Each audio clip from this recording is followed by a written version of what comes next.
ஆனா தேர்தலை பொறுத்தவரை ஒரு தேர்தலும் சில நேரத்தில் ஒரு கட்சி அந்தஸ்து இழக்குது, அடுத்த தேர்தல் நடக்கும் பொழுது மறுபடியும் அந்தஸ்தை பெற்றிருக்குது. அது கிளாசிக் உதாரணம் ஆந்திர பிரதேசம். போன முறை சந்திரபாபு நாயுடு அவர்கள் தெலுங்கு தேசம் கட்சி எங்க இருந்துச்சு நமக்கு தெரியும்.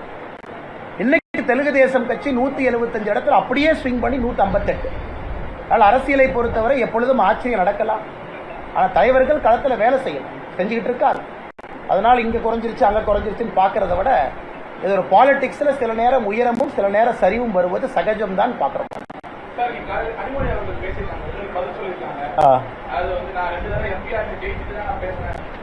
எங்க அப்பா அரசியல் இல்லைன்னா, எங்க அப்பா பேர் குப்புசாமிங்கண்ணா, விவசாயம் பண்றாரு. சொல்றேன் கேளுங்க, எங்க அப்பா பேர் கருணாநிதி இல்ல, அவர் 6 டைம் எம்எல்ஏவா இல்ல, 7 டைம் எம்எல்ஏவா இல்ல. எங்க அப்பா தோட்டத்துல ஆடு மாடு மேய்ச்சு விவசாயம் பண்றாரு, ஒரு பையன் நானு. அதனால நான் ஜெயிக்கிற கொஞ்சம் நேரம் ஆகுங்க. படிப்படியா ஒரு படியா ஏறித்தான் ஜெயிக்க முடியும். எங்க அப்பா கருணாநிதியா இருந்தா நானும் ஜெயிச்சிருப்பேன். ஆனா எங்க அப்பா குப்புசாமி எனக்கு என்ன சொல்லி கொடுத்தாரு? குப்புசாமி என்ன சொல்லி கொடுத்திருக்காருன்னா, தம்பி மெதுவா போ, நியாயமா போ, நேர்மையா போ, நீ ஒரு நாள் ஜெயிப்பேன்னு தான் குப்புசாமி எனக்கு சொல்லி கொடுத்திருக்காரு. கனிமொழி அக்கா சொல்லியிருக்காரு, அண்ணாமலை அவர்கள் மாநில தலைவர் பொறுப்பிலிருந்து விலக வேண்டும். ஒருவேளை கனிமொழி அக்கா பிஜேபிக்கு வர மாதிரி இருந்தா பரிசீலனை பண்றேன்.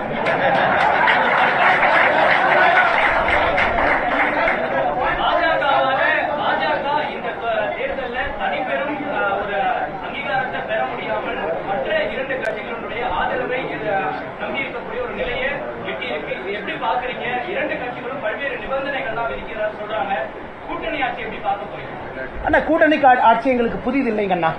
அடல் பிகாரி வாஜ்பேயி அவருடைய காலத்தில் ஒரு அற்புதமான கூட்டணி ஆட்சியை நடத்தி காட்டியவர்கள் நாங்கள். இந்த முறை எங்களுடைய கூட்டணி கட்சிகள் கிட்டத்தட்ட 50 பாராளுமன்ற உறுப்பினர்களை கொண்டு வர்றாங்க, முக்கியமானவர்கள். அதனால் எங்களால் ஒரு அற்புதமான 5 ஆண்டு கால கூட்டணி ஆட்சி கொடுக்க முடியும் என்று நம்புகின்றோம். அதில் 2 முக்கியமான தலைவர்கள், திரு சந்திரபாபு நாயுடு அவர்கள், திரு நிதிஷ்குமார் அவர்கள் இணைந்து எங்க விஷனை ஷேர் பண்ணி எங்க கூட நிக்க போறாங்கன்னா, ஆனால் எங்களுக்கு இது புதிதில்லை. ஏற்கனவே சொன்னது போல கூட்டணி ஆட்சி மிக திறமையாக சிறப்பாக எங்களால் நடத்தி காட்ட முடியும் என்பதை நரேந்திர மோடி ஐயா காட்டுவாங்க. 10 ஆண்டு காலமாக ஆட்சி எப்படி நடந்துச்சோ அதே மாதிரி தாங்க ஆட்சி நடக்கும். அதுல எந்த விதமான மாற்றமும் இருக்காது. கூட்டணி ஆட்சிக்காக பாரதிய ஜனதா கட்சி தன்மையை மாற்றிக்காதுங்கன்னா, எல்லோருமையும் அரவணைத்து 10 ஆண்டு காலமாக செய்த அதே சாதனையை மறுபடியும் செய்வாங்க. 2 தலைவர்களும் டெல்லியில் இருக்கிறாங்க. 2 தலைவர்களும் என்டிஏ மீட்டிங்ல பங்கேற்றுக்கிட்டு இருக்காங்க. 2 தலைவர்களும் ப்ரீ போல் அலையன்ஸ் எங்களோட வந்தவங்க. 2 தலைவர்களும் எலெக்ஷனுக்கு பின்னாடி அலையன்ஸ்க்கு வரல. 2 தலைவர்களும் குறிப்பாக நிதிஷ்குமார் அவர்கள் எனக்கு அது வேண்டாம் என்று சொல்லி வந்தவங்க. இந்தி கூட்டணியை ஆரம்பத்திலே உருவாக்குவதற்கு காரணமான நிதிஷ்குமார் அவர்கள் வேண்டாம் என்று சொல்லிவிட்டு எங்களோடு வந்து இணைஞ்சவங்க. அதே போல சந்திரபாபு நாயுடு அவர்கள் தேர்தலுக்கு முன்பு எங்களோடு வந்து கூட்டணி ஃபார்ம் பண்ணார். அதனால் நண்பர்கள் புரிந்து கொள்ள வேண்டும், it's a pre poll alliance. இது வந்து அலையன்ஸ் ஆஃப் கன்வீனியன்ஸ் இல்லைங்கண்ணா. தேர்தலுக்கு மத்தியிலே நாங்கள் இணையவில்லை. அதனால் இது நிலைத்திருக்கக்கூடிய ஒரு அங்கீகாரம் பெற்றிருக்கக்கூடிய கூட்டணிங்கண்ணா. ஆனா எந்த விவகாரமும் யாருக்கும் கை கொடுக்கும் என்று யாரும் சொல்ல முடியாதுங்கண்ணா. உதாரணத்திற்கு ஓட்டு போடுற மக்கள் பல விஷயத்தை பார்த்து ஓட்டு போடுறாங்க. தமிழ்நாட்டினுடைய தன்மை வேறு, கர்நாடகாவினுடைய தன்மை வேறு. இதே நீங்க தெலங்கானால பாருங்க, பாரதிய ஜனதா கட்சி 4 இடத்துல இருந்து 8 இடத்துக்கு வந்திருக்கு. கர்நாடகால காங்கிரஸ் ஆளுகின்ற காங்கிரஸ் அவ்வளவு வலிமையான காங்கிரஸ் இருந்தும் பாரதிய ஜனதா கட்சி 22 ஜெயிச்சிருக்கு. ஆனால் இந்தியாவை பொறுத்தவரை இந்த தேர்தலில் ஒரு மாநிலத்தில் ஒரு விதமான பிஹேவியர் இருக்கு. அதனால் மக்களை பொறுத்தவரை லோக்கல் பிரச்சனையை பார்த்தாங்க, அந்த மாநிலத்துக்கான பிரச்சனையை பார்த்தாங்க, தேசிய பிரச்சனையை பார்த்தாங்க, பல விஷயங்களை பார்த்து கலந்து வாக்களித்திருக்கின்றார்கள் என்பதுதான் உண்மை.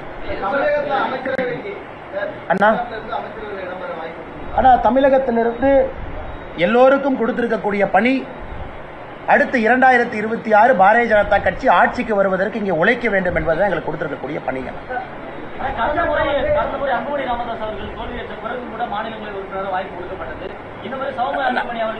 இப்ப அன்புமணி ராமதாஸ் அவர்கள் மாநிலங்களவை உறுப்பினராக தான் இருக்கிறாங்க. அவங்க நம்முடைய தேசிய ஜனநாயக கூட்டணியினுடைய முக்கியமான ஒரு வேல்யூபிள் மெம்பர். அவங்க இருக்கிறாங்க, வேலை செஞ்சுக்கிட்டு இருக்காங்க. வருகின்றதெல்லாம் வருகின்ற காலத்தில் பொறுத்திருந்து பார்ப்போம்.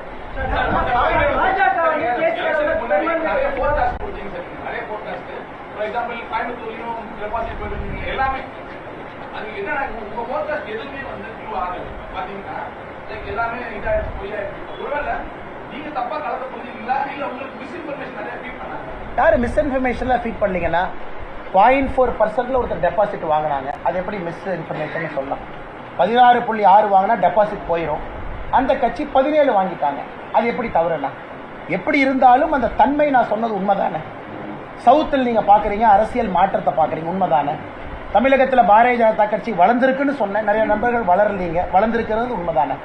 அதே நேரத்தில் இந்திய அளவில் நிறைய இடங்கள் வருவோம் என்று எதிர்பார்த்தோம், வரல. ஏன் வரல? பரிசீலனை பண்றோம். அப்ப நான் சொன்னதெல்லாம் நடந்தா நான் கடவுள் ஆயிடுவோம்ல. நான் கடவுள் இல்ல, சாதாரண மனிதன் தான். அதனால் வருகின்ற காலத்தில் இன்னும் சரியாக களத்தை பார்ப்போம். அதை ஏற்கனவே நண்பருக்கு சொன்னது போல இப்போ உங்க எக்ஸ்பெக்டேஷனை இந்த அளவுக்கு வளர்ந்துருக்குன்னா நீங்களும் உள்ளூர் ஒப்புக்கொள்ளுகின்றீர்கள் பாரதிய ஜனதா கட்சி வளர்ந்துருக்கு. ஆனா எதிர்பார்த்த அளவுக்கு வருகின்ற காலத்தில் அந்த இடத்தை நாங்கள் அடைவோம். அண்ணா சத்தமா சொல்லுங்கண்ணா. அண்ணா விளவங்கோடை பொறுத்தவரை குறிப்பாக நம்முடைய நந்தினி அவங்க இந்த முறை போட்டியிட்டாங்க. இதற்கு முன்பு அங்க இருக்கக்கூடிய சட்டமன்ற உறுப்பினர் அக்கா அவர்கள் ராஜினாமா குடித்த பிறகு நம்முடைய தேசிய தலைவர்கிட்ட ஒரு கருத்து வச்சாங்க. எனக்கு கன்னியாகுமரி சீட்டு வேண்டாம், நான் எதுவும் கேட்க போறதில்லை, விளவங்கோடு சீட்டு கேட்க போறதில்லை, இன்னும் கொஞ்ச நாள் இந்த பாரதிய ஜனதா கட்சியில நான் தொண்டராக பணி செய்ய விரும்புகின்றேன் என்கின்ற கருத்தை நட்டாஜியோட இல்லத்துல வச்சாங்க. நானும் கூட இருந்தேன். அதனால் என்னை வந்து எதுக்குமே நீங்க கன்சிடர் பண்ணாதீங்க.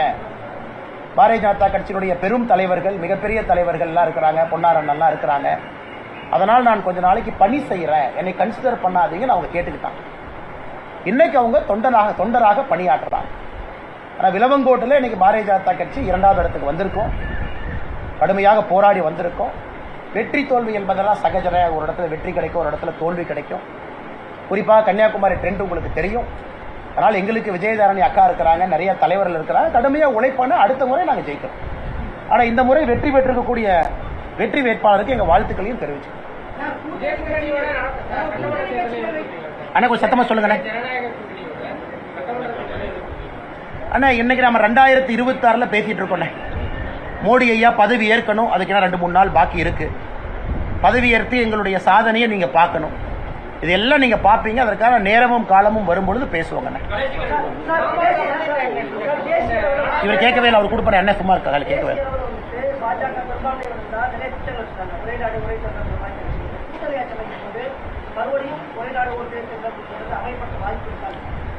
அண்ணே, ஒரே நாடு ஒரே தேர்தல் என்பதை யாரும் எதிர்க்கலைங்கண்ணா, யாரும் எதிர்க்கல. அது வந்து கன்சென்சஸ் வேணும். நாம வந்து தனி பெரும்பான்மை பெற்று ஒரே நாடு ஒரே தேர்தலை கொண்டு வந்தாலும் கூட அதை கன்சென்சஸோட தான் கொண்டு வர போறோம். ஏன்னா உங்களுக்கு தெரியும், சட்டமன்றத்திலும் அதற்கு அனுமதி வேண்டும். அதை நம்ம புரிஞ்சுக்கணும்.